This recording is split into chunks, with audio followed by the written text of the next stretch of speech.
할렐루야. 오늘 하나님께 주시는 성경 말씀은 마태복음 22장 34절부터 46절까지의 말씀입니다. 40절과 42절까지 말씀을 먼저 읽겠습니다. 이 두 계명이 온 율법과 선지자의 강령이라.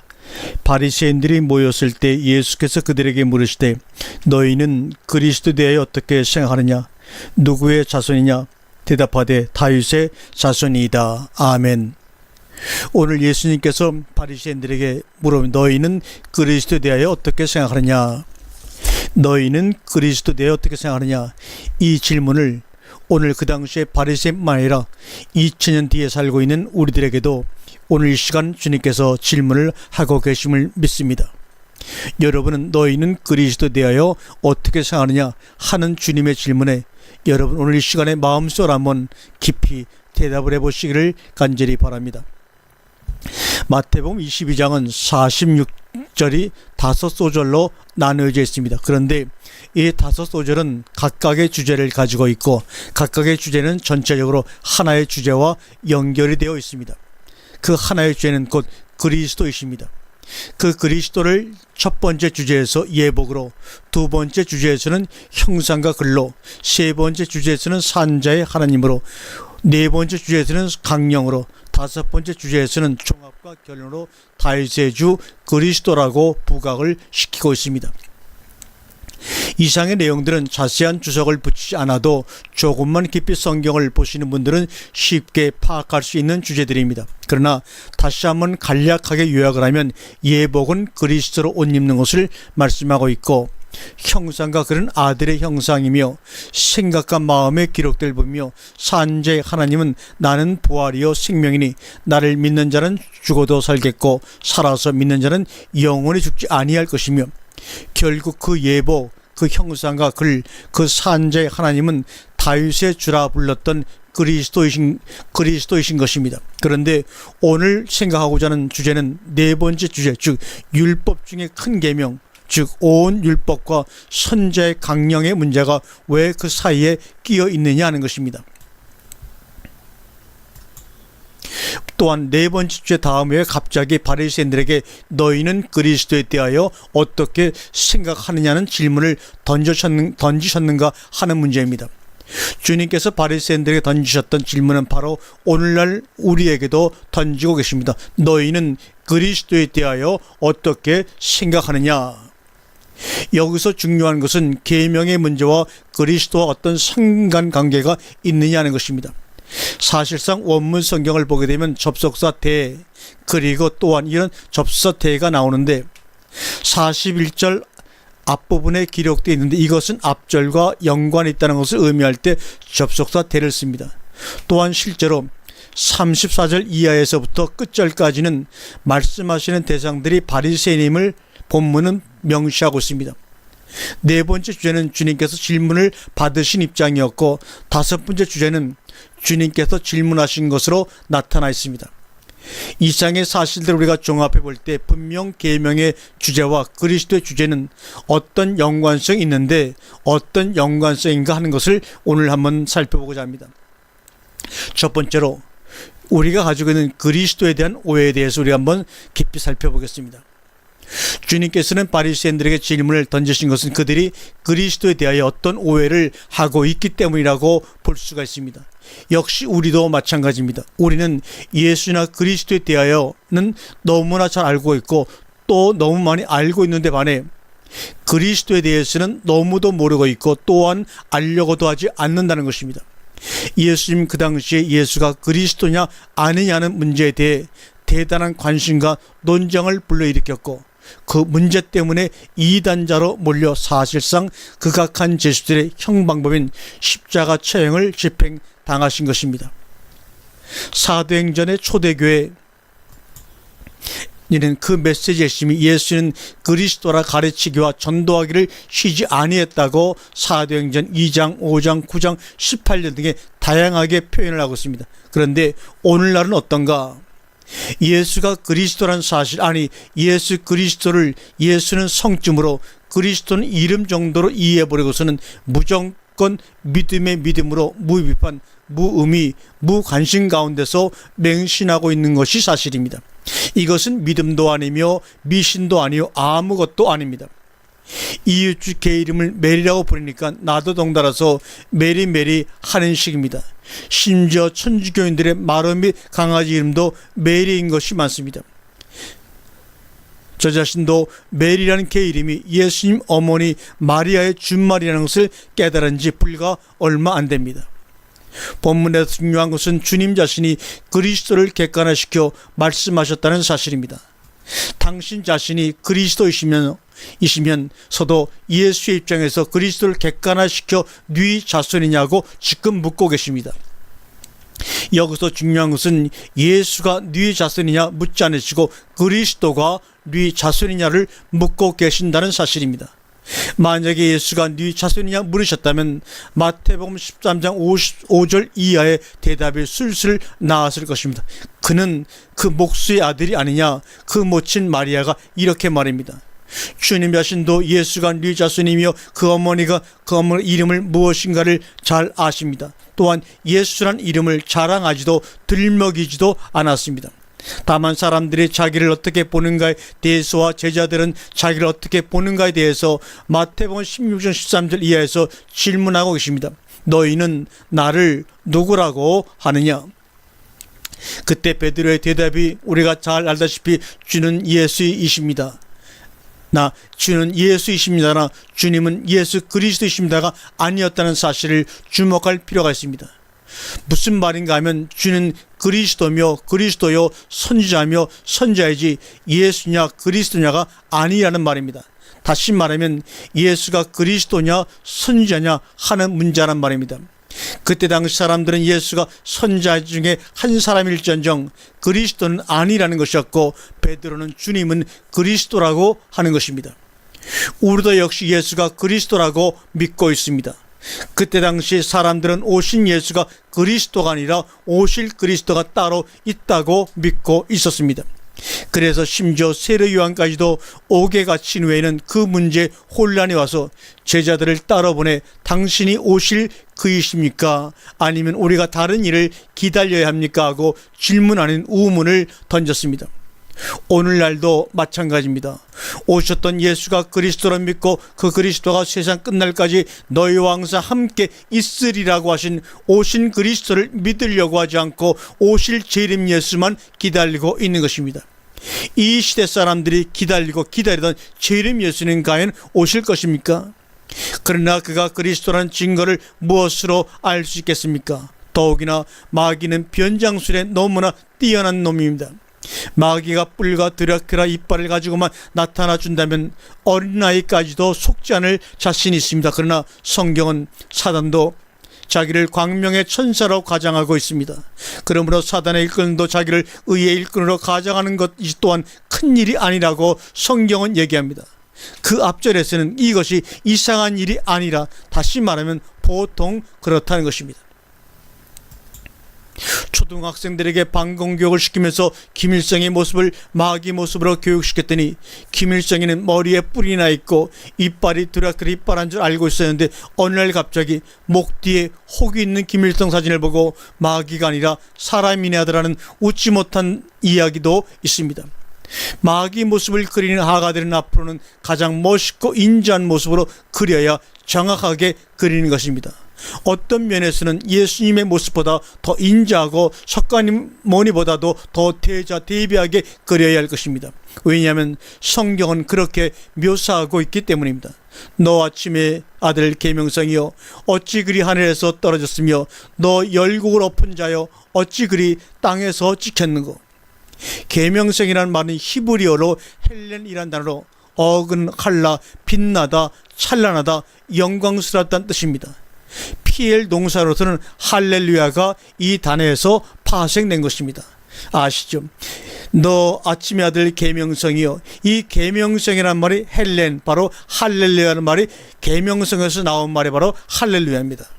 다시 말하면 아침의 아들 찬양의 아들이라는 말입니다. 그러니 얼마나 가장을 잘했으면 아침의 아들 계명성이었겠습니까? 그런 말입니다. 그러한 모습으로 마귀는 이 땅에 오는 것입니다. 여러분 옆에 여러분의 마음을 미혹하는 것입니다. 주님께서도 외식하는 거짓 선자들을 향하여 양의 옷을 입고 너희에게 나오나 속에는 노략질하는 일이라고 말씀하시면서 열매를 보아 그들을 알라고 경고하셨습니다. 우리 주님의 모습은 결코 아름다운 모습으로 묘사되지 못했습니다. 이사야 선자는 마른 땅에서 나온 줄기 같아서 고운 모양도 없고 풍채도 없은즉 우리의 보기에 흠모할 만한 아름다운 것이 없도다라고 묘사하고 있습니다. 사실 풍채란 말에 하다르라는 단어는 위엄, 권위, 호화로움, 영광 등의 의미로 쓰이고 있는 히브리어입니다. 재림 예수에 대한 미혹의 위험성을 강조하느라 주제에서만이 벗어났습니다. 그러나 높아심에 한마디 더하지 않을 수 없는 말은 재림 예수를 기다려서는 안 된다는 것입니다. 오신 그리스도를 영접해야 하나님의 자녀가 될 수 있다는 것입니다. 그분은 볼 수 있게 임하는 것이 아닙니다. 또 여기 있다 저기 있다고도 했어도 안 됩니다. 왜냐하면 너희 안에 계시기 때문입니다. 그분은 자기 날에 번갯불빛 같다고도 하셨습니다. 또한 빛을 믿으라 그리하면 빛의 아들들이 되라고도 하셨습니다. 이치적으로도 영광스러운 재림 예수는 오시려면 왜 밤에 도적같이 오신다고 하셨겠습니까? 또한 예고도 없이 생각지 않은 때 오신다고 하셨겠습니까? 한나라의 대통령 취임식도 몇 달 전부터 예고하고 준비해서 성대하게 치르려는데 만왕의 왕의 취임식을 밤에 예고도 없이 그것도 도적같이 와서 치르실 이유가 무엇이겠습니까? 너희는 그리스도에 대하여 어떻게 생각하느냐? 그리스도는 메시아는 말입니다. 그 메시아는 우리가 말하는 재림 예수인데 너희는 그 재림 예수에 대하여 메시아에 대하여 그리스도에 대하여 어떻게 생각하느냐고 분명히 주님은 묻고 있습니다. 대단히 심각한 질문입니다. 두 번째, 네 자손이냐? 그리스도가 네 자손이냐? 다윗의 자손이니이다. 이렇게 대답을 합니다. 온 유대인들에게 꿈이 하나가 있는데 다윗 시대의 회복입니다. 이 꿈은 지금까지도 유대인들이 가지고 있는 꿈이요 소명입니다. 그래서 이스라엘을 상징하는 국기는 다윗의 별입니다. 그런데 다윗 시대의 재현을 메시아 곧 그리스도가 와서 이룰 것을 굳게 그들은 지금도 믿고 있습니다. 그렇기 때문에 그리스도가 네 자손이냐고 묻자 서슴없이 일말의 망설임도 없이 다윗의 자손이라고 그들은 얘기했습니다. 역시 동방박사들이 왔을 때도 헤롯 왕이 그리스도가 어디서 나겠느냐고 물을 때도 거침없이 유대 땅 베들레헴하고 흘러나왔던 것입니다. 이러한 사실들은 유대인들이 지구화를 막론하고 얼마나 그리스도를 기다리고 있는가를 단적으로 잘 나타내주고 있는 말씀들입니다. 반드시 육신적인 정치적인 지도자와 그들의 일상을 이룰 세계 대통령이 온다는 것을 굳게 믿었고 지금도 그 소망과 그 기대는 조금도 퇴색되지 않았습니다. 다만 기독교는 재림 예수로만 믿고 있는 차이뿐입니다. 가라사대 그러면 다윗이 성령에 감동하여 어찌 그리스도를 주로 칭하였느냐는 문제입니다. 여기서 중요한 것은 다윗이 성령에 감동하여 그리스도를 주라 칭했다는 사실입니다. 실제는 사도 바울은 고린도전서 12장 3절에서 하나님의 영으로 말하는 자는 누구든지 예수를 저주할 자라 하지 않고 또 성령을 아니하고는 누구든지 예수를 주시라 할 수 없느니라고 말씀하고 있습니다. 다시 말씀드리면 다윗은 성령으로, 이것은 원문으로 보게 되면 성령 안에서라고 되어 있습니다. 다윗은 성령 안에서 그리스도를 주시라 했으며 또 성령 안에서 그리스도를 주시라 아니할 수 없다는 말이기도 합니다. 그리스도이신 성령 안에 있으면서 어떻게 그분을 저주할 수 있으며 그분을 주시라 아니할 수 있는가 말입니다.